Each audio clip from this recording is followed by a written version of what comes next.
પ્રભુની સુધા એ પ્રભુ રૂપ જ છે. પ્રભુ સંબંધી તત્વો પ્રભુ રૂપ છે.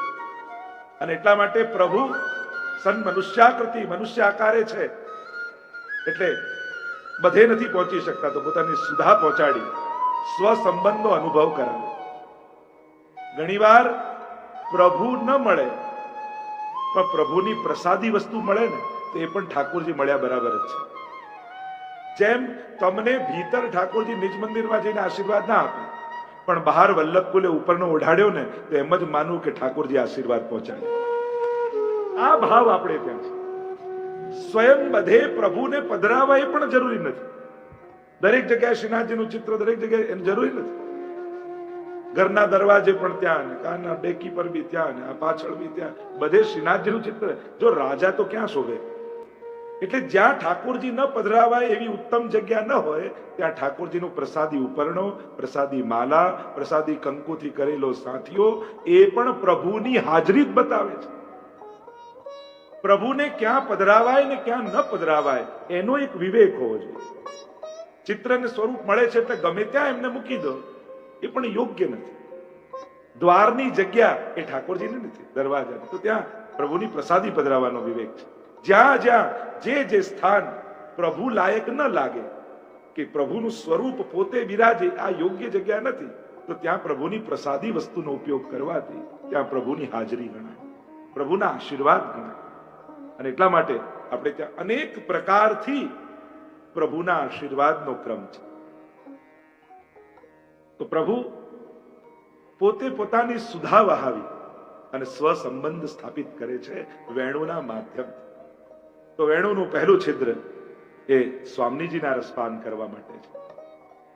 બીજું છિદ્ર, પહેલા તો ઉપરનું છિદ્ર જે વગાડીએ એનાથી સ્વામીજી, પછી 6 છિદ્ર આવે, એમાં પહેલું છિદ્ર એ ચંદ્રાવલીજી માટે છે.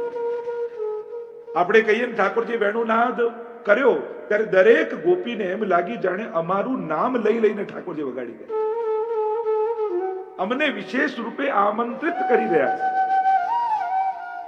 જેમ કંકોત્રીમાં નામ લખી લખીને આપવામાં આવે ને, એમ વેણુનાદ પણ પ્રભુને આમંત્રણ પત્રિકા જ છે. એક વસ્તુ યાદ રાખો, આ કથા પણ એવી દુર્લભ જ છે. ઘણીવાર કંકોત્રી મળે પણ જન્મોત્રીમાં ન લખ્યું હોય તો કથામાં આવી જ ન શકાય. કંકોત્રી મળી હોય, નક્કી કર્યું હોય કે જવું છે, પણ એનામાં ભાગ્ય જોઈએ. ભાગ્યોદયેન બહુજન્મ સમર્જિતેન સત્સંગમં ચ લભતે પુરુષો યદાવૈ. એ તો જ્યારે યમુનાજી મહાપ્રભુજી કે ઠાકોરજીની કૃપાથી જે સત્સંગ સૌભાગ્યમાં લખ્યું હોય ત્યારે જ મળી શકે. આપણે બી દુર્લભ સુધા જ છે. તો પહેલું છિદ્ર 6 માંથી એ ચંદ્રાવલીજીના ભાવથી છે. બીજું છિદ્ર એ અગ્નિકુમારિકાઓના ભાવથી છે. ત્રીજું છિદ્ર એ વ્રજની ગાયોના રસપાન માટે છે. પ્રભુ જેને રસપાન કરાવવા માટે માંગે એ જ છિદ્રથી વેણુનો નાદ. પ્રભુના વેણુ સાધારણ નથી, એના છિદ્રો પણ સાધારણ નથી. આ વ્રજના સર્વ ભક્તો પર કૃપા કરવા માટે વેણુનાદ થાય છે. ત્રીજું છિદ્ર એ ગાયોને રસપાન કરાવવા માટે છે. ચોથું છિદ્ર એ હરિદાસ વર્ય શ્રી ગિરિરાજ બાવા માટે છે. ગિરિરાજ બાવા તો પરમ ભગવદીય છે. આપણે ગિરિરાજજીનો આનંદ લઈએ છીએ, પણ એક દેવતા રૂપે પૂજન કરવા માટે જ, પણ ભગવદી રૂપે એમનો સંગ નથી કરતા. અને એટલા માટે ખરેખર જે ગિરિરાજજી આપી શકવા સમર્થ છે એ લેવાનું તો ચૂકી જ જઈએ છીએ. કારણ કે ભગવદીનો પહેલો પ્રભાવ એ છે, એના સંગ માત્રથી ભગવત ભાવની પ્રાપ્તિ થાય.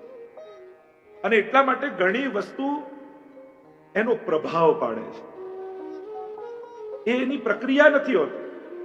જેમ સૂર્ય ઉગે અને કમળ ખીલી જાય, તો સૂર્ય કઈ હાથ લાંબો કરીને કે પાંખડી ખોલવી પડે છે? ના, એ સૂર્યનો પ્રભાવ એવો છે, કમળને ખીલવી દે છે. એમ ગિરિરાજજી, યમુનાજી, મહાપ્રભુજી, શ્રીનાથજી, આ તત્વોનો પ્રભાવ જ એવો છે ને કે નિકટ જતાની સાથે ભાવનું કમળ ખીલી જાય. એમનો પુરુષાર્થ નથી. અમુક તત્વોનો પુરુષાર્થ ના હોય, અમુક જગ્યા, અમુક વ્યક્તિ, અમુક ગ્રંથ, અમુક સ્વરૂપ, એનો પ્રભાવ જ એવો હોય કે ત્યાં જવા માત્રથી ભાવનો ઉદય થઈ જાય. જો ને આપણું વ્રજધામ સ્થાનનો પ્રભાવ એવો, ત્યાં આવીને 5 મિનિટ બેસો, આપણા હૃદયની કળી ખીલીને ફૂલ બની જાય.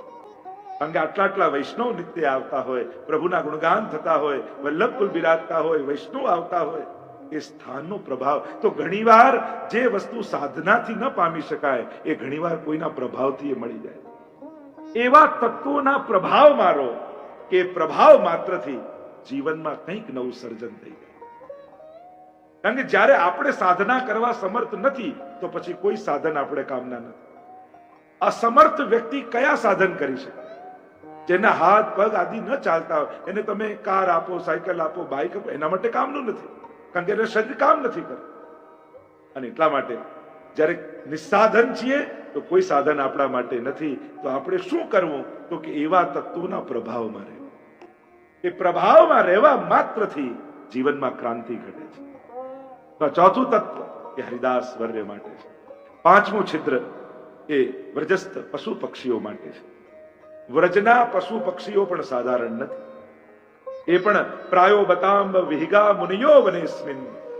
વેણુ ગીતમાં તો કહ્યું કે આ પક્ષી નથી, આ તો મુનિઓ છે. શાંત ચિત્તે પ્રભુની સુધાનું પાન કરે જ્યારે પ્રભુ આ છિદ્રથી વગાડે છે. અને છઠ્ઠું છિદ્ર એ દેવતાઓ અને વ્રજભૂમિના સર્વ અચેતન સૃષ્ટિ માટે છે. જેટલી જડ સૃષ્ટિ છે પણ આ જડ છે નહીં. કેમ? કારણ કે પ્રભુના આનંદાંશથી પ્રગટેલી છે. સાધારણ રૂપે લાગતું બ્રજના જડ તત્વો પણ લીલાત્મક અને આધિ દૈવિક રૂપે ચેતન જ છે. જો આધિ ભૌતિક રૂપ જડ હોઈ શકે પણ આધિ દૈવિક દ્રષ્ટિએ વ્રજમાં કોઈ પણ તત્વ જડ નથી. એ તમે યમુનાજી ભૌતિક રૂપે જુઓ તો જલ દેખાય પણ આધિ દૈવિક સ્વરૂપ મહાપ્રભુજી બતાવ્યું. નમત કૃષ્ણ તુર્ય પ્રિયા. ગિરિરાજજી તમને પર્વત આકારે દેખાય, ભૌતિક રૂપે જડ દેખાય. આધિ દૈવિક રૂપ બતાવ્યું હરિદાસ વર્ય. એ રીતે જ વૃક્ષો એ પણ વનસ્પતિ પણ વૈ વૈષ્ણવ એ ભગવદીઓ છે એમ કહ્યું. એક એક કણ સ્વરૂપાત્મક છે બ્રજનું એમ કહેવામાં. અને એટલા માટે જ્યારે આધિ દૈવિક ભાવ જગતમાં પ્રવેશ કરો છો ત્યારે જડ તત્વો પણ ચેતન રૂપે ભાસે છે, ચેતન રૂપે અનુભવ કરાવે છે.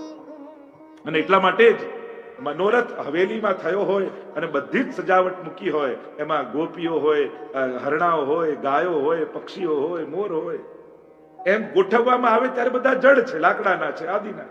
પણ એકવાર ઠાકોરજી બિરાજ્યા, તેરો ખુલ્યો અને જ્યારે દર્શન કરો પછી એમને લાકડાના નહીં જોવાય. પછી તો આધિ દૈવિક સ્વરૂપે કોઈક ભાવે લોભતા, વલ્લભાખ્યાનમાં જેમ કહ્યું કે આ બધા જ કોઈક નો કોઈક ભાવનાથી ભગવદીઓ આ સ્વરૂપે બિરાજમાન છે. અને તો જ એટલે તો માંગે ક્યો ન ભય એમ મોરા, ક્યો ન ભય વંશી કુલ સજની. પછી તો એમ જ ન કે હું ગોપિત થાઉં. આ બધા તત્વોની યાચના કેમ? કારણ કે પ્રભુ બધાને આનંદનું દાન કરે. પ્રભુ ભેદ નથી કરતા, બધાને પોતાની સુધાનો અનુભવ પરમાત્મા કરાવે છે. અને એટલા માટે ભક્તોએ આ માંગ્યું, ભગવદીઓએ માંગ્યું કે અમને ગિરિરાજજી કરો, યમુનાજી કરો, અમને પશુ પંખી જે આપને ભાવ થાય પણ વ્રજવાસ અમને મળે. કારણ કે વ્રજ સંબંધી, પ્રભુ સંબંધી, લીલા સંબંધી દેખાતા જડ તત્વો પણ આનંદાત્મક આધિ દૈવિક સ્વરૂપ લઈ અને બિરાજમાન છે. અને આ જ ભાવ લઈ બ્રજમાં જશો તો જ સાચા અર્થમાં બ્રજ તત્વનો અનુભવ થશે. ટિકિટ કપાવી સ્ટેશને મથુરા ઉતરો એ તો ભૌતિક છે, પણ એક આધિ દૈવિક વ્રજ છે જે દરેકની ભીતર અલૌકિક આધિ દૈવિક રૂપે બિરાજમાન છે. ભૌતિકતાથી શરૂઆત થાય અને આધિ દૈવિકતાથી અનુભવ થાય, ફલાત્મક થાય. એ જ ભક્તિ જ્યારે ફલાત્મક થાય ત્યારે એ જ તત્વો આધિ દૈવિક રૂપે અનુભવ કરાવે. અને એટલા માટે આ જ કૃષ્ણ ભક્તિની યાત્રા છે, આ જ પુષ્ટિ ભક્તિની યાત્રા છે. આધિ ભૌતિકતામાંથી એટલે કે આકારમાંથી સ્વરૂપ સુધીની યાત્રા. આંખોથી દેખાય આકાર એ આધિ ભૌતિકતા, બુદ્ધિથી સમજાય મહાત્મ્ય એ આધ્યાત્મિકતા, અને હૃદયથી અનુભવાય રસાત્મકતા એ આધિ દૈવિકતા. તો ભૌતિકતાથી આધિ દૈવિકતા સુધીની યાત્રા એ કૃષ્ણ ભક્તિની યાત્રા. તો છેલ્લું જે છિદ્ર છે એ ઠાકોરજી દેવતાઓ અને દેવાંગનાઓ માટે પણ એમને અનુભવ થતો નથી. કારણ કે અનેક પ્રકાર, વેણુ ગીત, વેણુ કુંજન, વેણુ રવ, આવા અનેક પ્રકાર વેણુ ગીતમાં બતાવવામાં આવે. અને એટલા માટે જેમાં એક નાદ એવો છે એમાં સુધા નથી મળેલી, અને બીજો નાદ એવો છે જે સુધા મિશ્રિત છે. સુધા એટલે ભગવત રસ. અને દેવાંગનાઓ પાસે પહોંચે છે એમાં સુધા નથી, નાદ છે એટલે મૂર્છિત થઈને પડી જાય. આ જેટલા વ્રજના વ્રજભક્તો છે, જળ ચેતન સૃષ્ટિ છે, એ આનંદાંશ રૂપ છે, એટલે એને સુધા સંબંધ થાય. આમ વેણુની આ દિવ્યતા છે. કૃષ્ણ ભક્તિમાં વેણુ એ બહુ વિશેષ મહાત્મ્ય રાખે છે, વિશેષ રૂપ મહાત્મ્ય રાખે છે. જો પ્રભુ 3 વસ્તુ ધારણ કરે છે અને એ પ્રમાણે એનું મહાત્મ્ય ગવાય છે.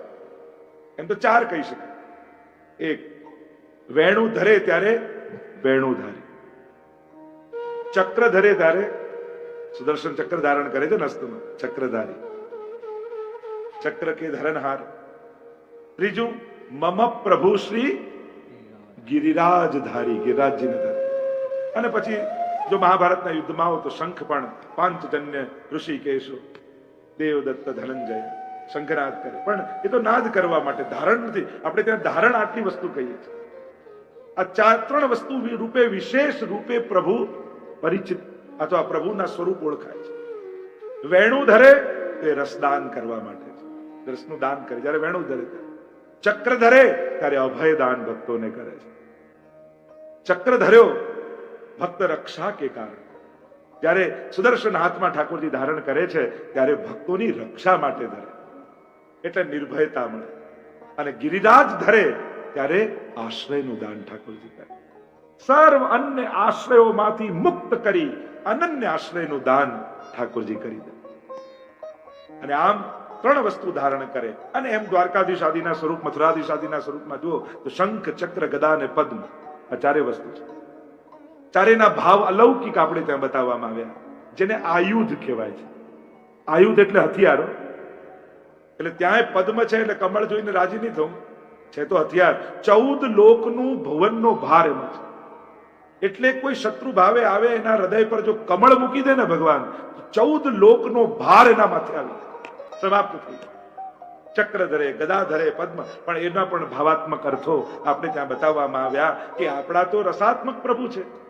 આપણા પુષ્ટિ પુરુષોત્તમ એ દ્વારકાધીશ હોય કે મથુરાધીશ હોય કે રણછોડરાયજી હોય, એ બધા જ રસાત્મક રાસ કરનારા છે. તો પછી એમને શંખ, ચક્ર, ગદા, પદ્મની ક્યાં જરૂર પડી? તો કે અહીંયા આયુધ રૂપે નથી. અહીંયા કમળ છે એ સ્વામીજીનું મુખારવિંદ છે. અહીંયા ગદા છે એ એમને ખભો છે, બાહુ છે સ્વામીજીના. અહીંયા જે ચક્ર છે એ કંકણ છે સ્વામીજીએ ધરેલું. અહીંયા જે શંખ છે એ તો ગ્રીવા છે સ્વામીજી. આપણે ત્યાં તો 4 આયુધોનો પણ ભાવાત્મક ક્રમ બતાવવામાં આવે.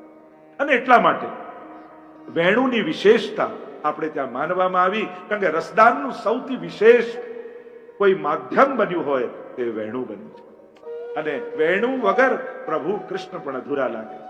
તો વેણુર મધુરો એમ કહીને મહાપ્રભુજી ગાન કરતા કહે, આગળ કહ્યું રેણુર મધુરા. પ્રભુ આપની રેણુ મધુર છે. અને આપણે ત્યાં તો કહેવાય આ 3 વગર કૃષ્ણ કૃષ્ણ ન લાગે.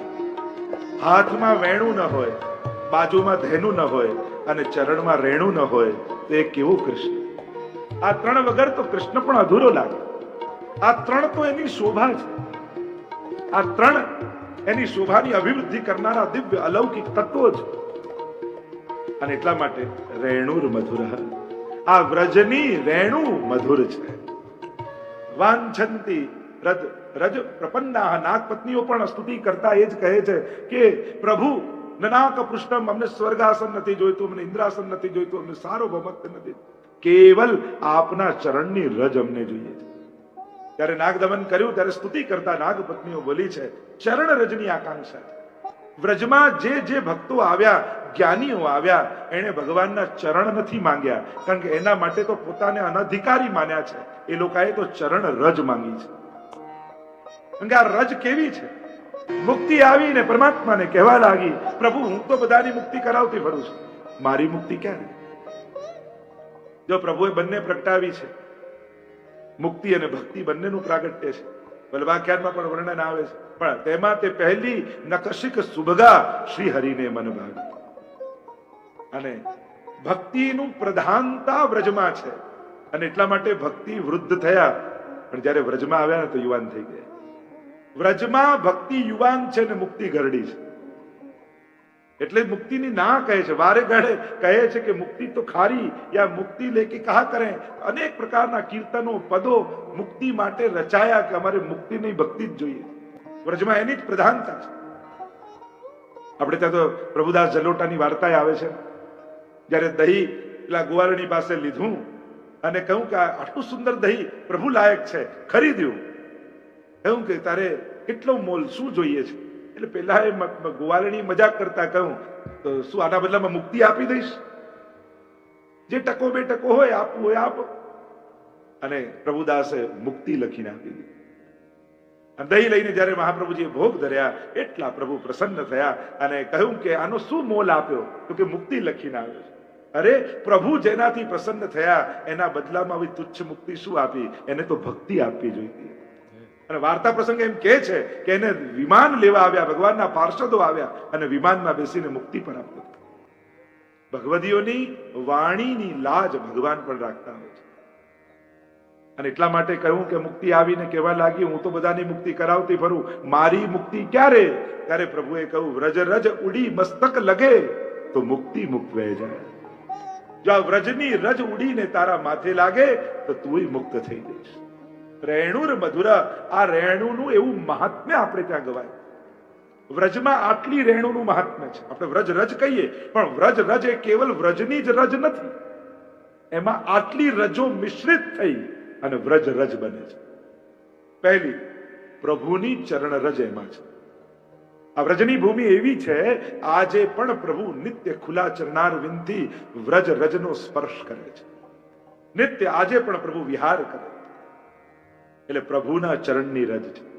બીજું, એમાં શ્રી સ્વામિનીજી અને સમસ્ત ગોપીજનોના ચરણની રજ છે. ત્રીજું, એમાં ગાયોની ખુર રજ છે. આ ત્રણ રજ ભેગી થાય ત્યારે એનું વ્રજ રજનું મહાત્મ્ય, એની અભિવૃદ્ધિ થાય. પ્રભુની ચરણ રજ માંગી ઉદ્ધવજી જેવા જ્ઞાનીઓ જ્યારે ગયા ગોપીજનોને મળવા માટે, મુક્તિના સમર્થકો, જ્ઞાની એટલે મુક્તિનો સમર્થક, ગયો ભક્તિ પાસે. કારણ કે ગોપીજનો તો મૂર્તિવંત ભક્તિનું સ્વરૂપ છે. અને જે ચર્ચાઓ થઈ છે પાછળ વળતા એટલું જ બોલ્યા, વંદે નંદ વજસ્ત્રીણામ પાદ રેણુમ ભિક્ષસઃ યાસામ હરિકથોદ ગીતમ પુનાતિ ભુવનત્રય. ધન્ય છે આ ગોપીઓની ચરણ રજ જે ત્રિલોકને પાવન કરી રહી છે. પ્રભુના ગુણ ગાતા ગાતા ગયેલા ઉદ્ધવજી ગોપીઓની ચરણ ધૂલી માટે આશા મહો ચરણ રેણુ જુષા માંગ્યા. બીજું કાંઈ માંગતો નથી પ્રભુ, મને ગુલ્મ લતા ઔષધિ વ્રજની બનાવજો, જેથી જલ ભરવા નીકળેલી ગોપી પ્રભુનું સ્મરણ કરતી કરતી જતી હોય ત્યારે મારા મસ્તક પર એના ચરણ પડે તો એની ચરણ ધૂલીનો મને સ્પર્શ થઈ જાય, હું સનાથ થઈ જાઉં. એવી ચરણ રજ માટે માગતા કહી. તો પ્રભુની ચરણ રજ, ગોપીજનોની ચરણ રજ અને ગાયોની ખુર રજ, એનું પણ એટલું જ મહાત્મ્ય આપણે ત્યાં ગવાયું છે. અને આપણે ત્યાં તો કહ્યું મુહૂર્ત શાસ્ત્રમાં પણ ગોધુલી બેલા, કે જે સમયે ગાયો વનમાંથી ચરીને ગામ તરફ આવતી હોય અને એની ખુરરજ ઉડતી હોય અને આખા ગામમાં એક ખુરરજ મંડિત થયું હોય, એ મુહૂર્ત શાસ્ત્રનું સૌથી પવિત્ર મુહૂર્ત કહેવાય.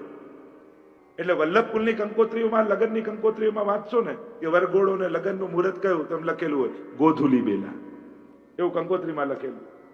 સૌથી પવિત્ર સમયને માનવામાં. તો આ ત્રણ રજ વિશેષ રૂપે મહાત્મ્ય રાખે છે. એટલે જ રેણુર મધુર કહ્યું, કારણ કે આ ત્રણેય રજ પોતપોતાની મધુરતાને સાચવે. જેમ પ્રભુની ચરણ રજ, જો યમુનાજીના તટ પર પ્રભુની રજ ક્યાં મળે? તો કે ત્રણ સ્થાનોમાં નિત્ય મળે. એક શ્રી યમુનાજીના તટ પર, બીજું શ્રી ગિરિરાજજીની તરેટી પર અને વૃંદાવનમાં. આ ત્રણ સ્થાન એવા છે જ્યાં નિત્ય પ્રભુ પધારે છે અને પોતાના ચરણોનો સ્પર્શ એ રજને કરાવે છે. એટલે બીજે ક્યાંય ચરણ રજ મળે ન મળે, પણ આ ત્રણ સ્થાને તો નિત્ય છે. પહેલું સ્થાન યમુનાજીનો તટ. ક્યાંક મળે તો એ સ્થાન નિત્ય સ્થાન યમુનાજીનો તટ છે. કદાચ ત્યાં યમુનાજી મળે ન મળે, ઉષ્ણકાળમાં યમુના જલ ન મળે, પણ પ્રભુની ચરણ રજ તો છે જ. સ્ફુરદ અમંદ રેણુ ઉત્કટામ, જલ કરતા પણ જ્યાં રજ અધિક છે. અને એટલા માટે પ્રાચીન સમયમાં યમુનાજીની સેવા પધરાવતા તોય યમુનાજીના તટની વાલુકા પધરાવતા. શ્રી કિશોરીબાઈને ગુસાઈજી પ્રભુ ચરણે વાલુકાની સેવા પધરાવી. છે. ભગવત સ્વરૂપોમાં જે 8 પ્રકારની પ્રતિમાનું વર્ણન છે એમાં શૈલી, દારૂમયી, લૌહી, લેપ્યા, લેખ્યા, ચસૈતી, મનોમયી, મણિમય પ્રતિમા અષ્ટવિધા સ્મૃતા. 8 પ્રકારની પ્રતિમા. લેપ્યા રસથી લેપીને લીપીને ભીની કરીને મૂર્તિ બનાવવામાં. તો જે વાત કરીએ છીએ નિત્ય રજ તટ ઉપર ચરણ પંકજ રેણુ શ્રી યમને જુદે. 41 પદમાં તમે લોકો ગાઓ છો કે ચરણ પંકજની રજ શ્રી યમુનાજી દાન કરે છે. યમુનાજીમાં બંને વસ્તુ છે, અધરામૃત પણ છે અને ચરણામૃત પણ છે. નિત્ય પ્રભુ રાસ કરી, કારણ કે રાસના 3 સ્થાન છે, એટલા માટે યમુનાજીમાં કેવલ ઠાકોરજીની જ રજ નથી, પણ ત્યાં ગોપીઓની પણ રજ છે. સકલ ગોપ ગોપી વૃતે, યમનાષ્ટકમાં કહ્યું ને, સમસ્ત ગોપ ગોપીઓથી આવૃત શ્રી યમુનાજી છે. અને નિત્ય ઠાકોરજી ગૌચારણ કરી ગાયોને જલપાન કરાવવા માટે અહીંયા લાવે. એટલે યમુનાજીનો તટ એવો પવિત્ર સ્થળ છે જ્યાં પ્રભુની રજ, ગોપીઓની રજ અને ગાયોની પણ રજ છે. અને એટલા માટે કદાચ યમુના પાન કરવા ન મળે, પણ યમુના ઘાટમાં બેસવા મળે ને તો એ પોતાનું સૌભાગ્ય માને. કારણ કે તટ સાધારણ નથી. વૈષ્ણવ તો 2 સ્થાનનો આશ્રય, યમુનાજીનો તટ અને ગિરિરાજજીની તળેટી. એ જ રીતે પ્રભુની ચરણ રજ રેણુર મધુરો. અને અહીંયા યમુનાજીના તટમાં કેવી રાસાદિક લીલાઓ છે. સ્મર શ્રમ જલાણુભી સકલ ગાત્ર જય સંગમા. જલે છે ને રજે છે પ્રભુના ચરણ રજ. મુરારી પદ પંકજ, પાછો વિશેષ શબ્દ મુરારી કરે. કારણ કે મૂર નામના દૈત્ય એટલે ભગવત પ્રાપ્તિમાં પ્રતિબંધ જે છે એને દૂર કરવા વાળી રજ છે. એટલે કે કેવલ એ રજનો આશ્રય કરો તો તમારા જીવનમાં ભક્તિ કરવામાં જે પ્રતિબંધ આવતા હોય એનું નિવારણ થઈ જાય. યમનાષ્ટકનું જયારે તમે દર્શન કરો છો ત્યારે કંઈક જુદા રૂપે દર્શન તમને થાય. ત્યાં કલિંદગીરી મસ્તકેથી નમત કૃષ્ણ તુર્ય પ્રિયા, આ યાત્રા છે. પેલો પરિચય આપ્યો પિતાને ત્યાંથી, અને પછી સાચો પરિચય મળ્યો એ કૃષ્ણની પ્રિયા. આજ તો યાત્રા છે ને. માણસ જન્મ લે વ્યક્તિ તરીકે, પણ જાઓ દુનિયામાંથી ત્યારે લોકો તમને વૈષ્ણવ તરીકે યાદ રાખવા છે. એવું જીવન જીવીને જઈએ. જન્મ તો દરેક વ્યક્તિ લે છે, પણ મૃત્યુ વૈષ્ણવ તરીકેનું હોય છે. કે જતી વખતે એક વૈષ્ણવનું પ્રયાણ કેવું હોય. વૈષ્ણવ તો પ્રયાણ કરે, એ તો કાળના માથે મસ્તક પર પગ મૂકીને જાય. એને કાળ લે નહીં. કાળ કર્મ નવ બાંધે રે, યમતે શ્રી ધનુષ ન સાંધે રે. એવો માર્ગ શ્રી વલ્લભ વર્ણો, જ્યાં નહીં પ્રવેશ વિદ્યા. અને એટલા માટે જેણે જીવનમાં એક વાર પણ યમના પાન કર્યું છે, અથવા એનાથી આગળની વાત કરું, જીવનમાં જેણે એક વાર યમનાષ્ટકનો પાઠ કર્યો છે એને પણ યમરાજ ક્યારે લેવા આવતા નથી. યમોપી ભગિની સુતાન કથમ હંતે દુષ્ટાન. એ તો આગળ યમુનાજીનું મહાત્મ્ય જયારે જોઈશું ત્યારે આપણે ચર્ચા કરીશું. કારણ કે આગળ યમુના મધુરા તો છે જ. પ્રભુના જેટલા માધુર્ય છે બધા તત્વો છે. તો આપણે તો રેણુની ચર્ચા કરીએ છીએ. બીજી રેણુ ક્યાં મળે તો કે ગિરિરાજજીની તળેટી. ગિરિરાજજીની તળેટીમાં જો તટ ઉપર યમુનાજીના તટ ઉપર બાલ લીલા થાય અને પુલીનમાં કિશોર લીલા થાય. પુલીન એટલે બેટ. એ રીતે જ ગિરિરાજજીની તળેટીમાં બાલ લીલા અને કંદરામાં કિશોર લીલા. આ ગિરિરાજજીની તળેટી કેવી છે? તન પુલકિત બ્રજ રજ में लोटत और गोविंद कुंड में नहीं. વ્રજ રજ में लोटत. ગિરિરાજજીની તળેટીમાં શિલાઓનું જે મહાત્મ્ય કહો છો ને, તો શિલાઓનું તો છે જ, કારણ કે હરિદાસ વર્ણરૂપ ગિરિરાજજી છે. પણ એમની તળેટીનો જયારે આશ્રય કરો છો અને એમાં રહેલી રજ એ પણ સાધારણ નથી. રજ પ્રભુના ચરણોનો સ્પર્શ પામેલી રજ છે. અરે જયારે પણ ગિરિરાજજીની પણ પરિક્રમા કરો ને તેવો ભાવ કરો કે આ જ માર્ગ ઉપરથી શ્રી મહાપ્રભુજી પધારે. આ જ માર્ગથી રોજ ઠાકોરજી પધારે છે. અહીંયાથી મહાપ્રભુજી પધાર્યા. અહીંયાથી ગુસાઈજી ને સાત લાલજી પરિક્રમા કરી. આજ સુધીના સમસ્ત વલ્લભ કુલે પરિક્રમા કરી છે. અષ્ટ સખાઓએ પરિક્રમા કરેલી છે. આજ સુધીના લાખો કરોડો વૈષ્ણવોએ પરિક્રમા કરી. અને આ બધાની રજ આ ગિરિરાજજીની તળેટીમાં છે. અને એનો સ્પર્શ મને થઈ રહ્યો છે. આજે હું કૃતાર્થ થઈ ગયો છું. આવો જયારે ભાવ કરીને પરિક્રમા કરશો ને ત્યારે એક એક ઉપાડેલું ડગલું કરોડો તીર્થો સમાન તમને લાગશે. જીવનની ધન્યતા અનુભવ કરાવતું લાગશે. કારણ આ રજ સાધારણ. આપણે ત્યાં તો દંડવતીનો પણ એ જ ભાવ છે. દંડવતી બે ભાવથી થાય, કાં ઇન્દ્રના ભાવથી, કાં ભક્તો વ્રજ ભક્તોના ભાવ. ઇન્દ્રએ અપરાધ કર્યો એટલે દંડવત કરતા કરતા આવ્યો ઠાકોરજી પાસે. અને બીજો વ્રજ ભક્તોનો ભાવ શું છે કે વ્રજ રજ મેં લોટત ગોવિંદ કુંડ મેં નહીં. જેમ યમુનાજીના પાન કરવાથી સ્મર શ્રમ જલાણુ ભી સકલ ગાત્ર જય સંગમ, મારા સકલ ગાત્રોનો સંગમ થાય છે પ્રભુ સાથે, એમ જ દંડવત કરવા માત્રથી મારા રોમ રોમનો પ્રભુની ચરણ રજ સાથે સંગમ થાય છે.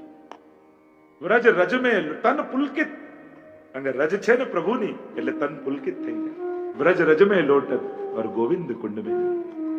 તો ગિરિરાજજીની તરેટીમાં વ્રજ રજ, કારણ રોજ ગાયોને લઈને ઠાકોરજી ત્યાં પધારે.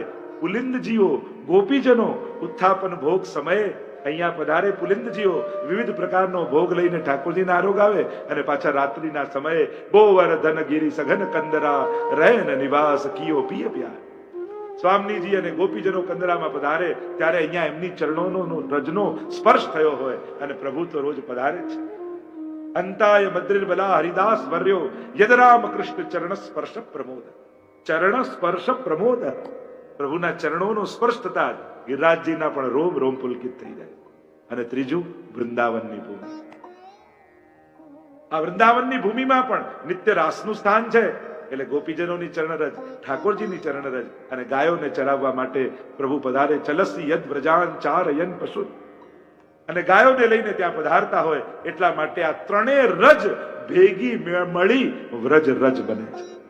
અને એટલા માટે વ્રજ રજને પણ મધુર કહ્યું છે, એનું પણ માધુર્ય કહ્યું છે. આપણને લાગે આ ભૌતિક રજ, એમાં માધુર્ય ક્યાંથી હોય, એમાં રસાત્મકતા ક્યાંથી હોય? અને પ્રભુને સ્પર્શ થયો હોય એ વસ્તુ શુષ્ક હોય જ નહીં, એ રસાત્મક જ હોય. અને એટલા માટે જ જયારે ઠાકોરજી માટી આરોગી અને રજ આરોગી અને માં પૂછવા આવી, તે માટી ખાધી? નાહમ ભક્ષિતવા, મેં નથી ખાધી. કેમ કહ્યું? કારણ કે માએ શું પ્રશ્ન કર્યો? તે માટી ખાધી? ઠાકોરજી કહે વ્રજ રજ એ માટી નથી. અને એટલા માટે પ્રભુ કે મેં નથી ખાધી, માટી ખાધી જ નથી. પ્રભુએ તો રજ મુખમાં પધરાવી. ભીતર રહેલા બાળકોને વ્રજ રજ જોઈએ છે. માટી ખાધી હોય, કોઈ કે અસત્ય બોલ્યા, અરે અસત્ય બોલ્યા જ નથી. પ્રભુએ તો સાચું જ કહ્યું, વ્રજ રજ એ માટી નથી, એ તો ચરણામૃત છે. આપણે તો મુખમાં ચરણામૃત પધરાઈએ, એ તો અમૃત છે ચરણોનું, એ માટી નથી, એ તો રસાત્મક છે. એટલે જ કહ્યું મધુર બ્રજ દેશ મધુર સકલ કીનો. આપણે ત્યાં તો એને પણ મધુર રૂપ કહ્યો છે, માધુર્ય યુક્ત કહ્યું છે કે આ વ્રજની રજ પરમ મધુરતાને ધારણ કરીને બિરાજમાન છે. અને એટલા માટે અમારા ભગવદીઓ પણ ગાન કરતા કહે કે મધુર બ્રજ દેશ મધુર રસ કીનો, કે આ બ્રજની રજ કેટલા રસોને ધારણ કરીને બિરાજમાન.